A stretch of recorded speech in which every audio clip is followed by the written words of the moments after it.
नमस्कार सकाळ खबर को स्वागत। राज्य कला गवेषणा प्रशिक्षण परिषद ओडिशा, जयदेव संस्कृति विकास परिषद और विश्वदेव समाज मिलित आनुकूल्य 26तम राज्यस्तरीय संवर्धना और प्रतिभा पूजा उत्सव उत्कलर सर्वपुरातन सहर तथा संस्कृतिर प्राणकेन्द्र कटक स्थित कला विकास केन्द्र ठारे महासमारोह पालित हो जाइछि। एही अवसर में ओडिशार प्रत्येक जिलूर 10 जन करी 300 जन सुनामधन्य कलाकार, साहित्यिक, सांबादिक, समाजसेवी, कृषक, शिक्षक, क्रीड़ाविद, आदर्श गृहिणी एवं अन्यान्य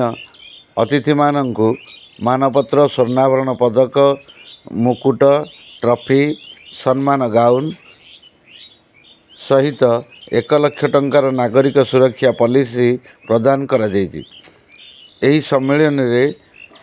प्रतिभार परिचय मुख्य अतिथि द्वारा उन्मोचित करा जिवा संगे संगे सांताली भाषा साहित्य संस्कृति पई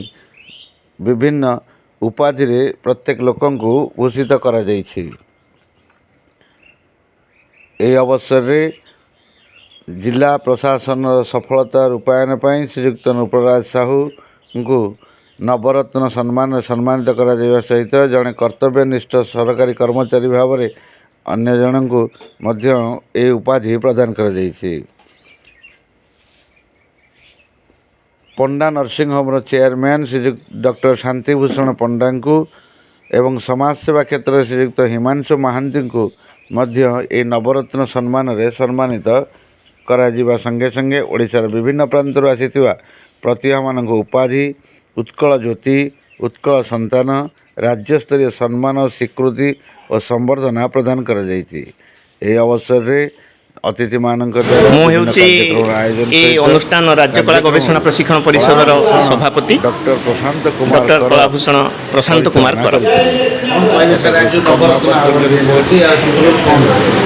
नवरत्न अवार्ड तो आम दौचु प्रति वर्ष 9 जन को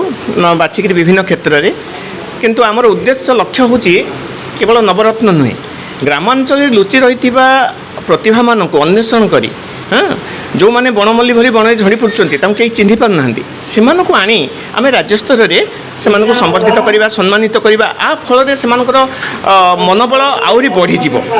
बढ़ीगले से आउ कि कम करने उत्साह प्रदान कर माने उत्साहित हेबे। तेणु आम आम आज की 26 वर्ष है यही सब कार्यक्रम चली रही अनेक 72,000 कलाकार आमर ये 26 वर्ष भितर आम सभ्य भाव में ग्रहण कर संबर्धित करूँ एवं बहुत बड़ बड़ विशिष्ट व्यक्ति को आम माने सहित सम्मानित करूँ। से जानवे जे जाहू आम श्रीनिवास उद्घाटन सहित आज ये सम्मानित होइछु। किए कह आम गिरधारी गमांग सहित आम सम्मानित हेलु, किए कहे जानवी पट्टनायक सहित आम सम्मानित हेलु, एमती अनेक भिखारी गौड़ सहित पाखे आम भजन सम्राट उपाधि आम प्रदान करूँ। अनेक बड़ बड़ लोक नंदिनी शतपथी को कलाश्री उपाधि प्रदान करूँ। यही अनेक भल भल लोक आम देचु एवं तांको सहित ये जो बनमल्ली रे लुचि रही जो कलाकार से संवर्धित करुचु। से मनोबल बढ़िबो, से आहरी आगु को आगे पारिबे।